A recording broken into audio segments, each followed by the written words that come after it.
Hello, Kaya. Hi, Heitor. Hi. Hi, how are you doing? I'm fine. How you doing, man?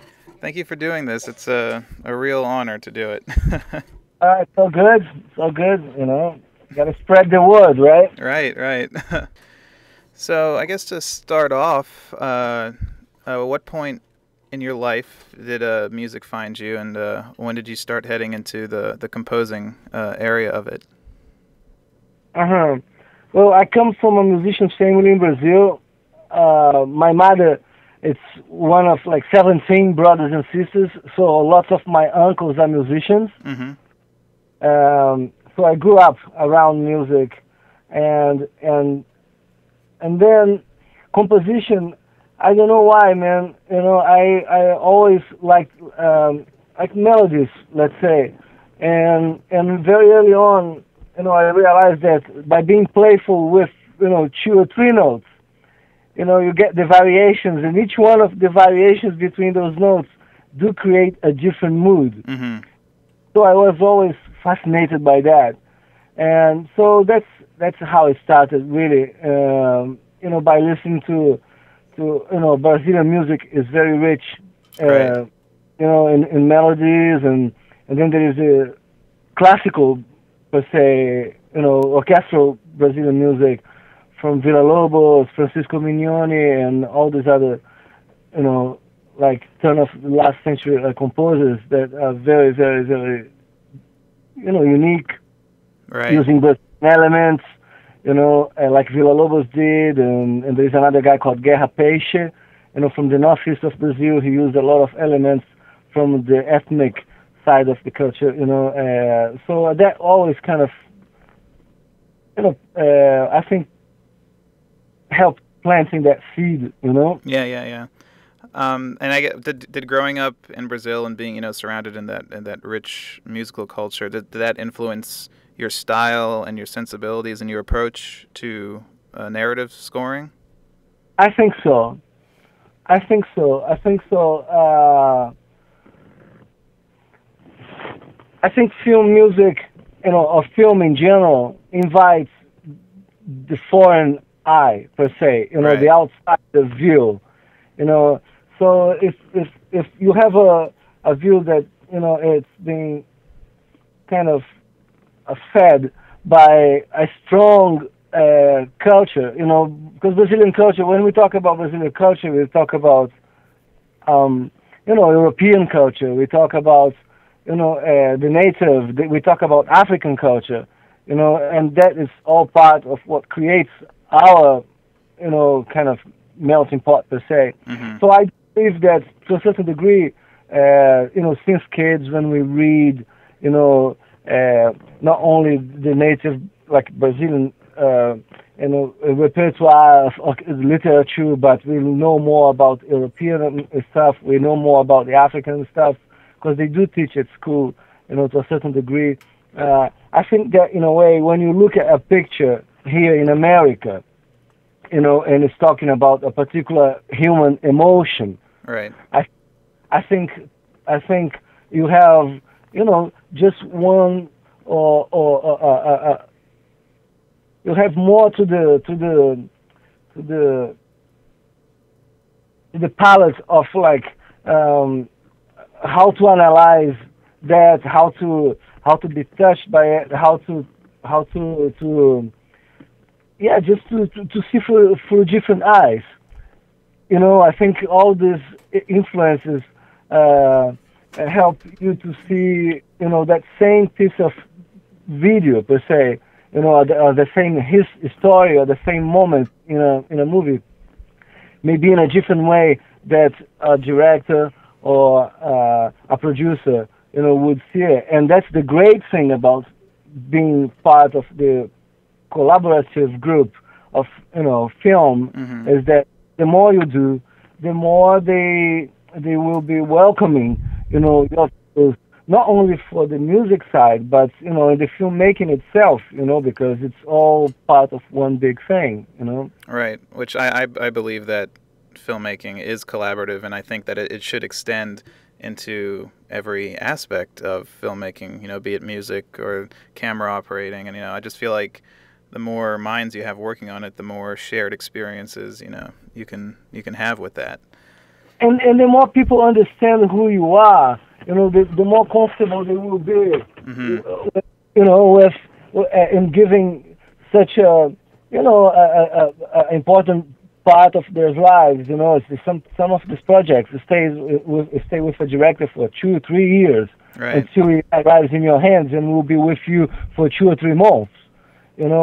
So to a certain degree, I think it's very important that what we were talking about before, you are really aware of it, your personal experiences and influences, but also to keep feeding those influences to this day. Right. You know what I mean? So you are not satisfied with whom you are, but who you want to become. And you're part of a big, I guess, collaborative family at Remote Control Productions. And I mean, is it beneficial to have so many, talented people around you where you can go ask questions or they can listen and you provide feedback? I mean, does that feed your inspiration? I think, to me, I must say, I came through the front door, man. In the sense of Hans needed some Brazilian music for As Good as It Gets, and there, I already introduced myself by collaborating with him with my own music. Right. But because of that, I think I was in a way always part of these meetings. But I guess in his eyes and everybody else's eyes, because of the guitar playing as well, I could always add one more thing to what they were up to. Mm-hmm. So in his case, for example, there are many movies of Hans's that I don't even write. I don't even work with his melody. I wrote my own melody for his movie. Right. You know what I mean? Was just because that character, he says, man, just take care of that character. But that involved me being in the meetings with the directors and the producers and him, and the other guys that were doing arrangements of his melodies or not sometimes. So to me, definitely was, and it still is, a great experience. The truth is, on the other hand, the more I do my own movies, which in the last 4 years, it's pretty much what has been going on, the less I can participate on that process. Because I used to do the same with Harry Gregson Williams, I did a lot of stuff with him for Unstoppable, for Taking of Pelham, for Domino, yes. Where we would just he would say, man, come up with a riff, let's do it together. And that thing becomes a big part of the score. Somehow, because the musicianship, years of dedicating myself also to the guitar, made them feel comfortable of me contributing with that side of things. Right. So to me, I guess the guitar and my personal composing kind of thing already was another way of making them feel, we should be doing this a little together, So, yeah, I'm answering your question. A part of your question, sorry for being so long, is that it is great that I am here, but I think the fact that I came in as a musician and a composer to begin with, it helped me tremendously. Right.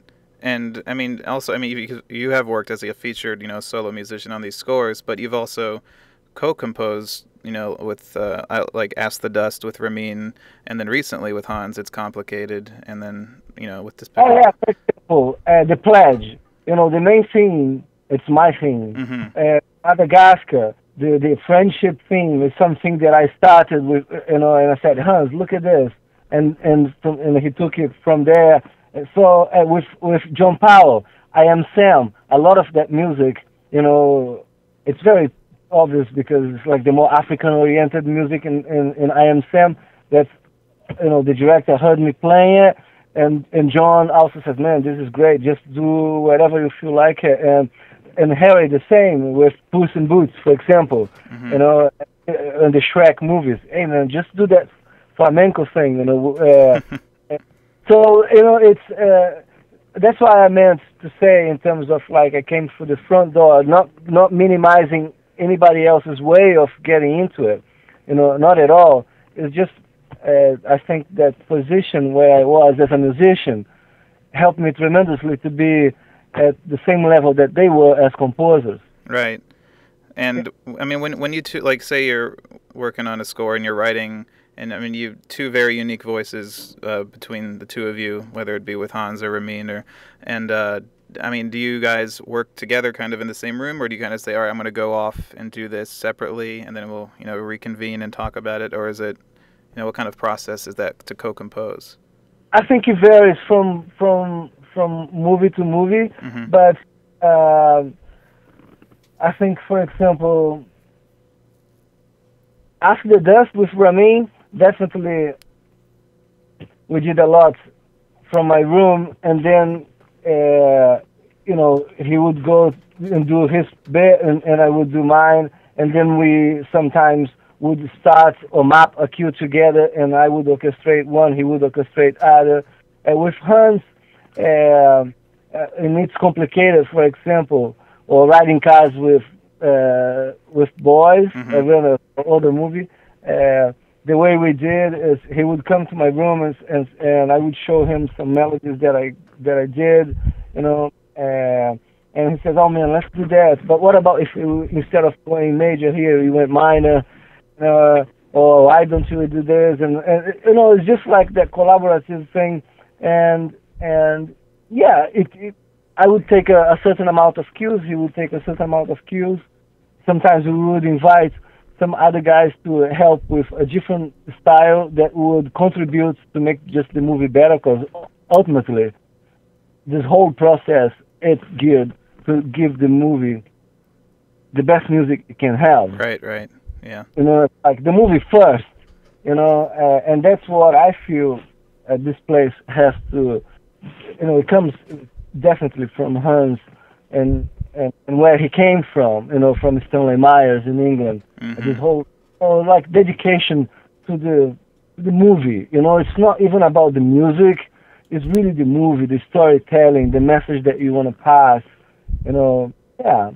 Hopefully it's long lasting and that kind of stuff. Yeah, I mean, I agree completely. But so I've never been on a set. I mean, through working on my short films or anything like that, where an argument has never has always arisen. And I'm sure when you have two people working, if you come to a disagreement, like how do you, I guess, compromise? If you you want to do something and then someone else wants to do the other way, how do you guys kind of hammer it out to make sure what's going to work best for the film?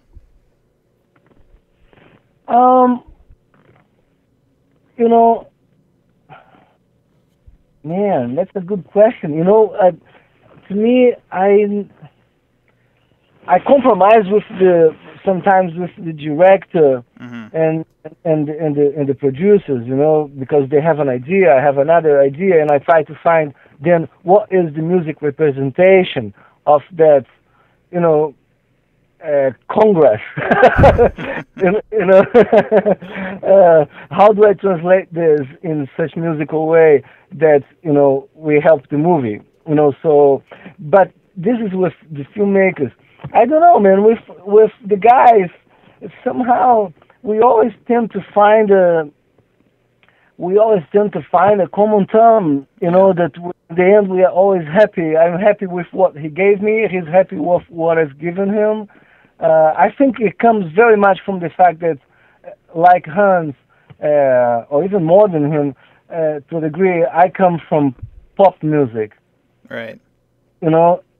And man, in pop music, you're making a record. Mm-hmm. I mean, you don't have 2 months to finish that record. You have an afternoon to cut the song.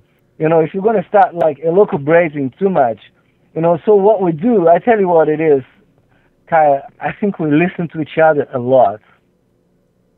That's good. It's like with Hans and with Harry,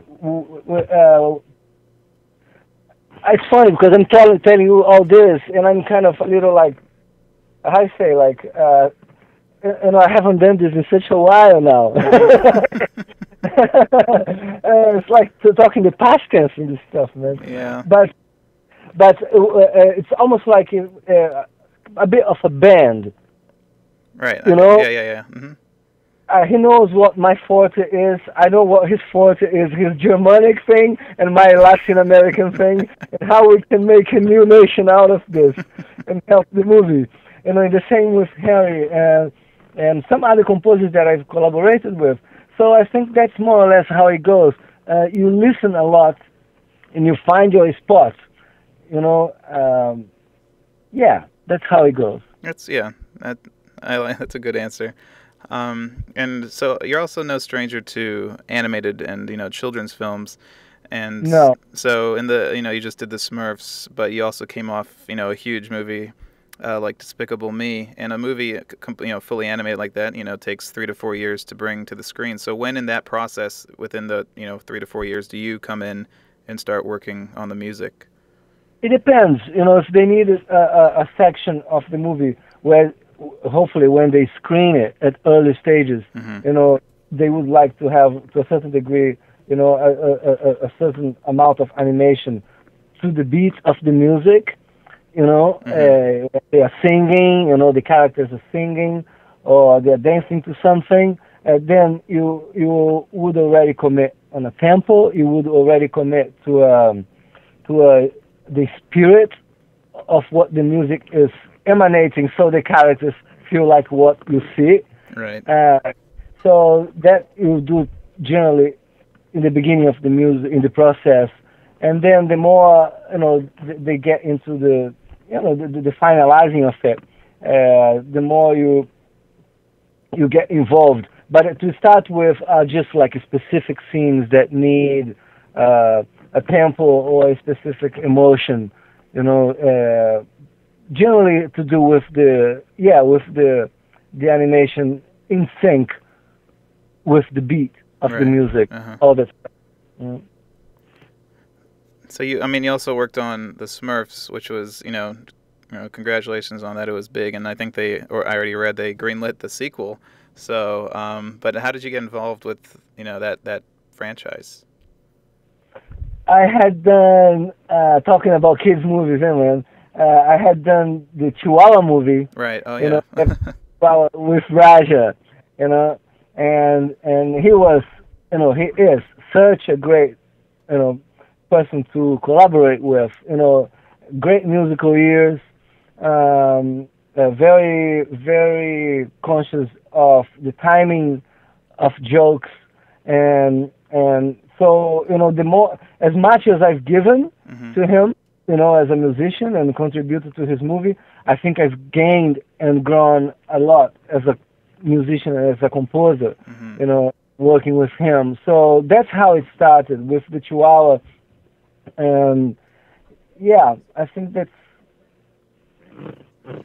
the story behind it. Mm-hmm. It started with the Chihuahua, and I wrote a song for the main character, and I even sung. There was a part in the movie that it didn't make the movie, but I used to be this character in a square late nights in Mexico City, singing and playing the song that I've written that lately became the main tune and the main melody of the movie, and I orchestrated that for days.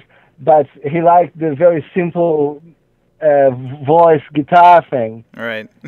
So, it happens sometimes, Yeah, exactly. He loves melodies. To me, if you have a melody, then you have counter melodies. Mm-hmm. And if the melody is animated when needed, then you have rhythms, that don't need pitch, but they are already recognized by the power, the simple power of the memorable rhythm that melody has. Yeah. Right. I always try to find that kind of thing.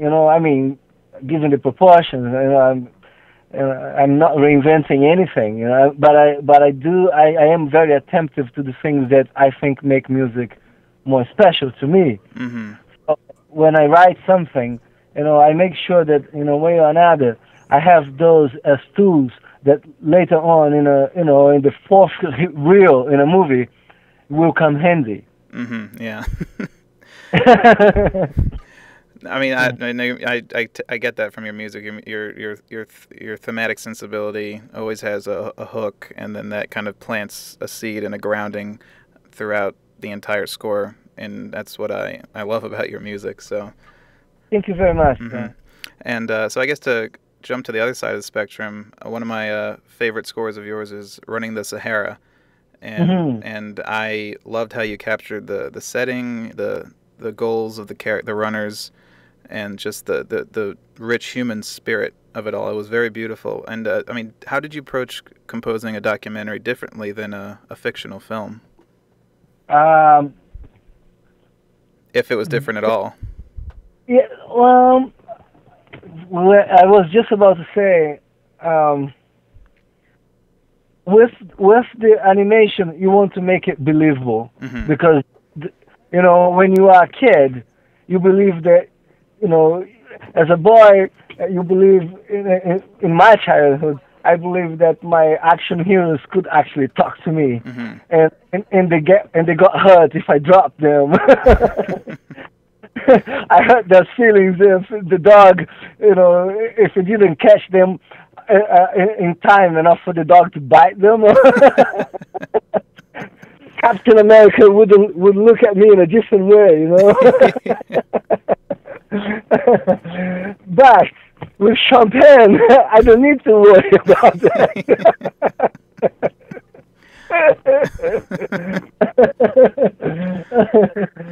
So, but the feelings I feel the same. The emotions I feel the same. It's just that because it's so close to home, being human, in the sense that you don't want to emphasize it and make the human become, over dramatical or over, theatrical. Right. You don't wanna act when the actor is already acting.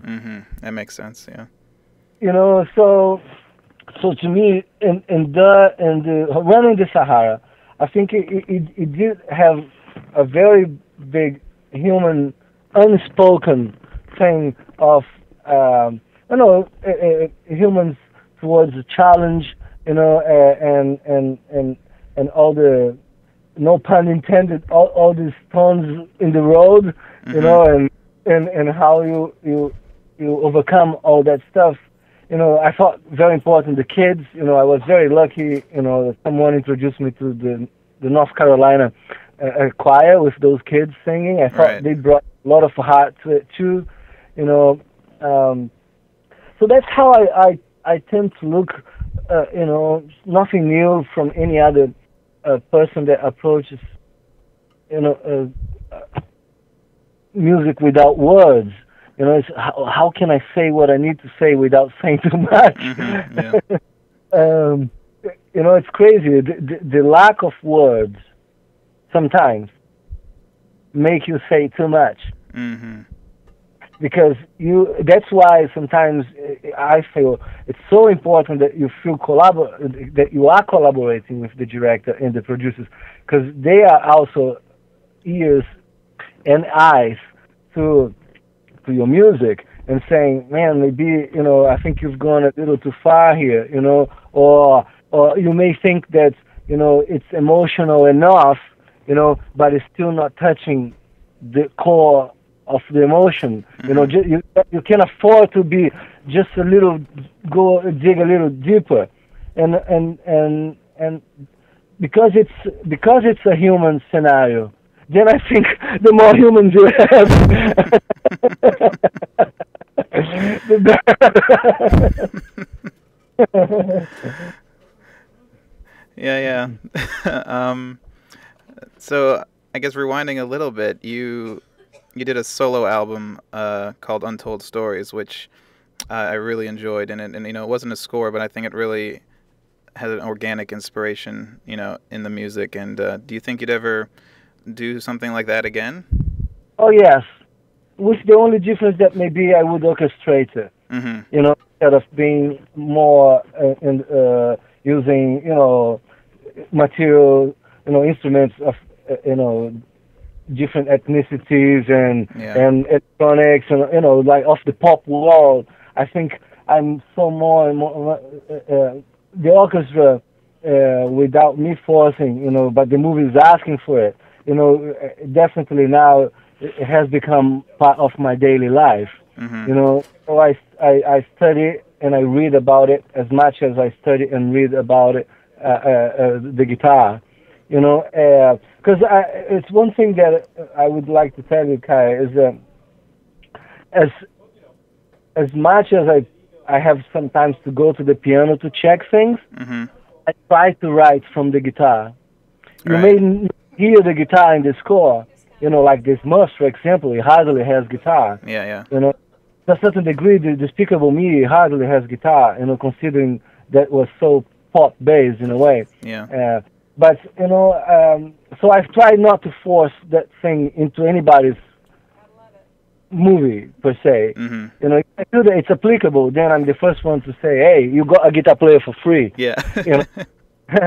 But if not, I don't force at all. But I do study to this day the dynamics, the compositional dynamics of the guitar. I study orchestration from the Berlioz school. Berlioz was a guitar player himself, and sometimes I can see why some choices in the way he approaches certain, spacing and voicings and stuff. And to a certain degree, I kind of hear a guitar player behind those suggestions. Mm-hmm.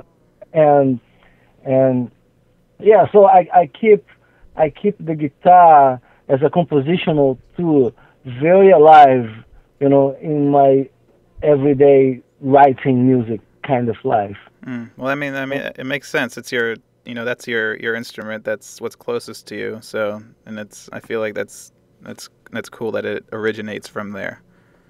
Yeah, all these toys are pretty much geared up to be controlled by pianos. Yeah. I work a little harder,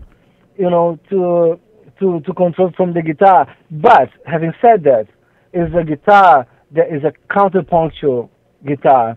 It's more based on a classical guitar. It's more based on, I don't know if you're familiar with the music of George Van Eps. It's an American jazz guitar player from the 20s, 30s, 40s. I haven't. 70s guitar. Beautiful, beautiful. I mean, amazing. I mean, he wrote amazing books. He wrote a treatise on 2-part voicing, 3-part voicing, for the guitar. So when you get into it, the only way that you take advantage of it, it's really knowing it. Mm-hmm. And to know it, because of the the many possibilities of the fingerings and all that stuff, you really have to study it. Yeah. And so that's why when I say the guitar, it's not like the guitar that comes from one guy soloing one single note, one note at a time, but it's a guitar that comes from the transcriptions of Bach music, the studies of Villa-Lobos, all the repertoire of Leo Brouwer for modern guitar playing, the Cuban composer, Mm-hmm.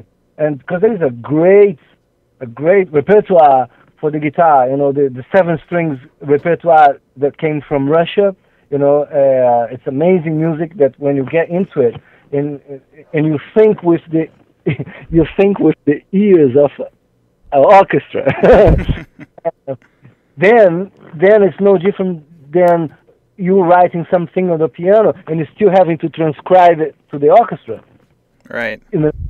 Sometimes I hear a piece of music the same way I imagine a piano player would be reducing it to the piano, an orchestral piece. I'm already thinking how it would be that reduction for the guitar, even though I know that sometimes it's hard, but the guitar that I imagine has 15 strings, so I can actually have the whole range of the orchestra. Mm-hmm. Okay. I play a 8 strings guitar, and I've played for a long time, so yeah. That's so I think it's important to say, Kaya, just because I find it sometimes people feel shy of guitar players feel shy of having to of writing orchestral music from the guitar because you are not supposed to. No, man, you can sing orchestral music. You know what I mean? Mm-hmm. You want, but you have just to create your personal system. Yeah, I mean, that makes sense.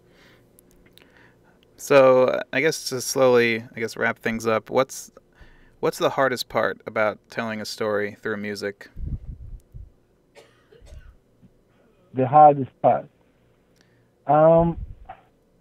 Like conveying, is it getting into the characters' heads? Is it trying to evoke an emotion that maybe the picture isn't saying, or is it just, what do you find the most difficult part of storytelling with music? I think the hardest bit is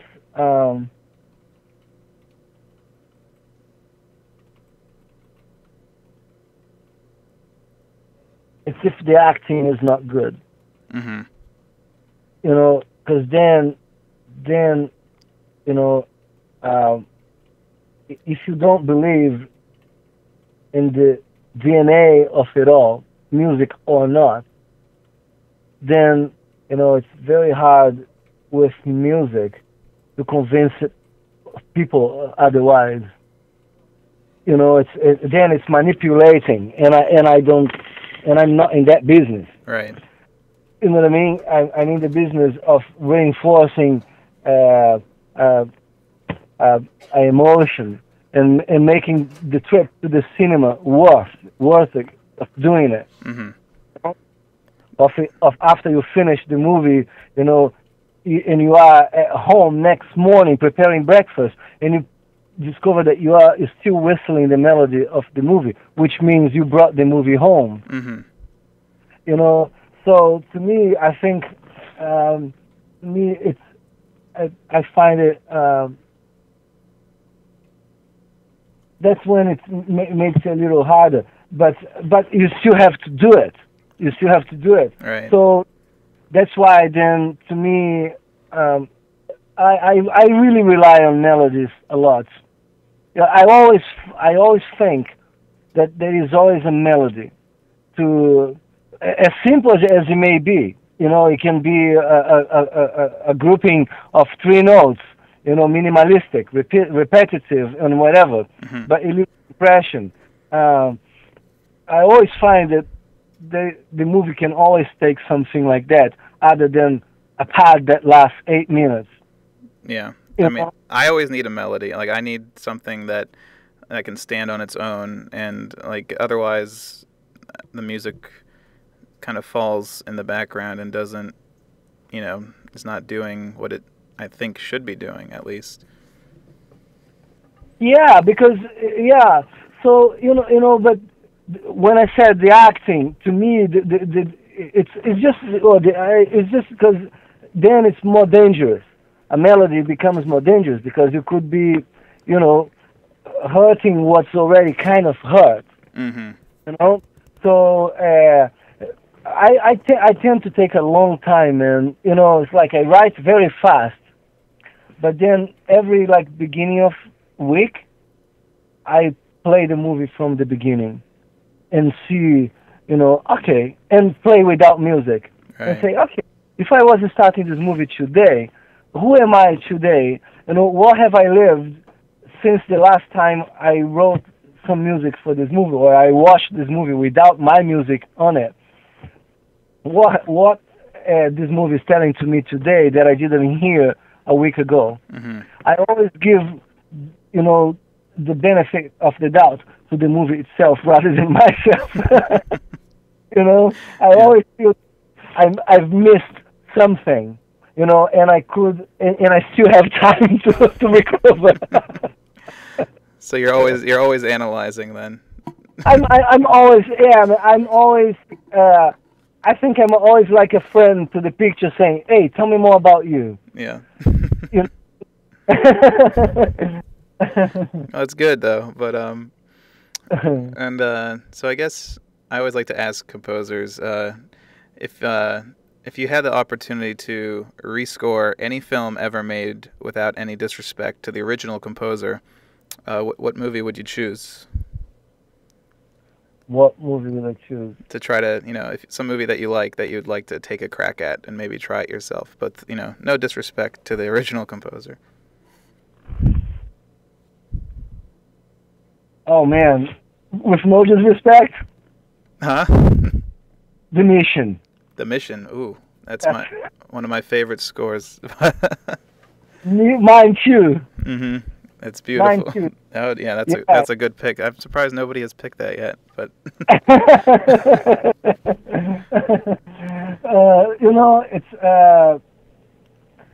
I find it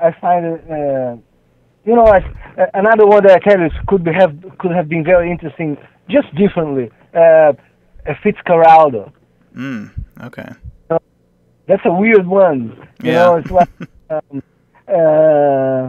I like some Fassbinder ones, early Fassbinder movies, those German kind of movies that, a week later you realize, oh man, that movie actually messed with me. You know what I mean?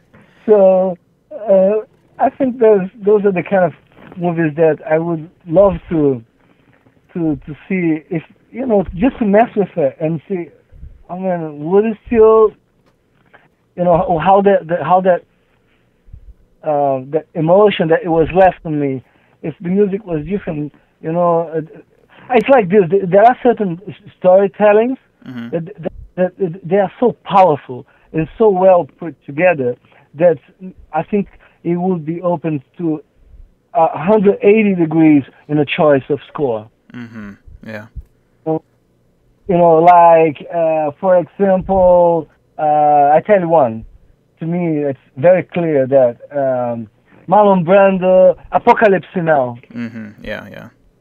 The electronic kind of modernistic, avant-garde kind of thing that his father did, Coppola's father did. I think it's amazing. It's a great choice.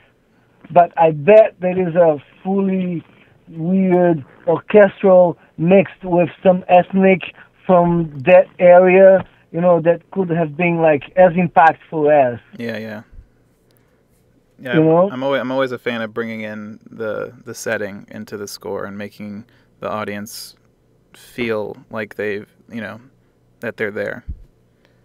Oh, totally. Mm-hmm. Totally. Especially nowadays, I mean, you can travel anywhere very quick on your laptop, get in touch with people. I have movies I recorded the melodies in Bangalore, because I like that, the Indian style of like almost like a voice. The string orchestra almost sounds like somebody singing, and I asked them to, 2 sessions, and I sung the melody for them, and